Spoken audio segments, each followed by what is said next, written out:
Impact segment tonight, the truth about race. The primary reason the African American community is struggling in some areas is because of the family. Now, the left will tell you it's because of white privilege, racism, lack of funding from the feds, all of that.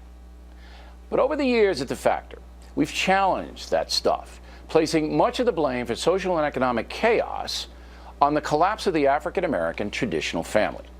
A new report by the Marriage and Religion Research Institute says the following: 17% of black youth ages 15 to 17 are growing up with both biological parents. 17%.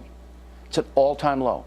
Overall, in the USA, 46% of American teens 15 to 17 are in homes now, right now, with their biological parents. Another all-time low.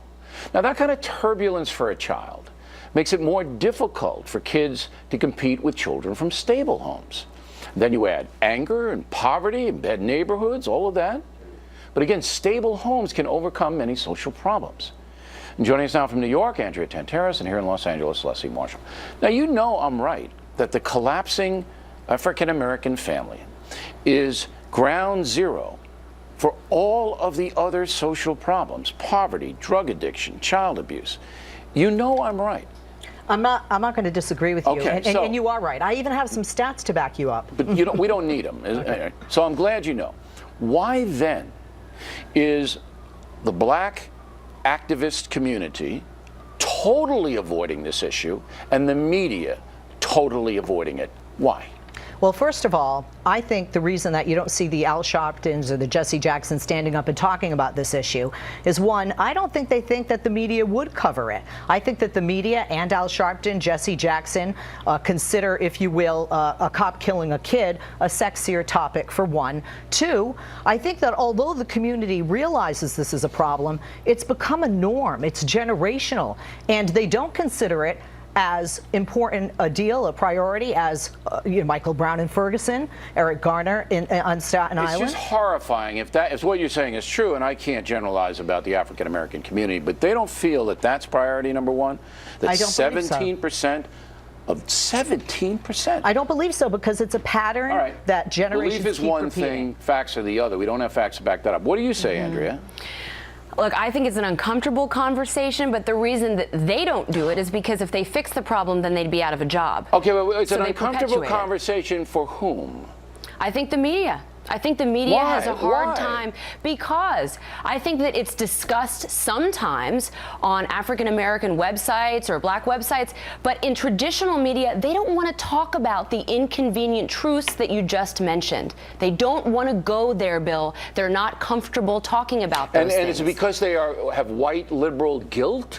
Is it because they think that white privilege has destroyed the African American community, a family, which is insane because in 1960, it was 3 times better than it is now. And it was way more racism back then.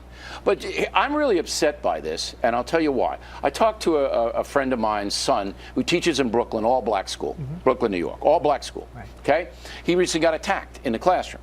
Black kid attacked him. Principal wouldn't back him up. The usual. And I say to him, when you're a parent-teacher night, all right, and kids are doing poorly, he sends notes home. Please come and talk to me. They don't show up. They don't show up. They don't even come in. Now, this is one school, high school, Brooklyn, New York. You're not going to tell me that doesn't happen all across the United States in certain neighborhoods. I agree that it happens across the United States in certain neighborhoods, and it certainly happens much more in the African American community. But this is a problem across all communities, Bill. It is. We have less and less people getting married. We have more and more people having 3 babies with 3 baby daddies out of wedlock. It's a problem, but it's 46% to 17%. Correct. But so that's why the kids can't compete in the marketplace. That's why. It had nothing to do with white privilege. No, I do think that the privilege and lack of opportunity, education, the schools not being as good play into that. Have education. But Andrea, if Al Sharpton speaks out about it, or Jesse Jackson, that's not going to make a difference. Polite conversation, blank him. All right, Andrea, you get the last word. Well, Bill, you asked why the media doesn't cover this. One, they would have to expose a lot of the policies that have kept the black community down, so they don't do it. And also, I think there's a fear that if they delve into these issues, they're going to be called racist. Really. I mean, I think a lot of these white reporters don't want to touch some of these That's topics a given. out of fear, and so they report what's easier because they're lazy and they don't want to do the tough reporting and they don't want to expose the truth. Let me tell you something. Leslie is right.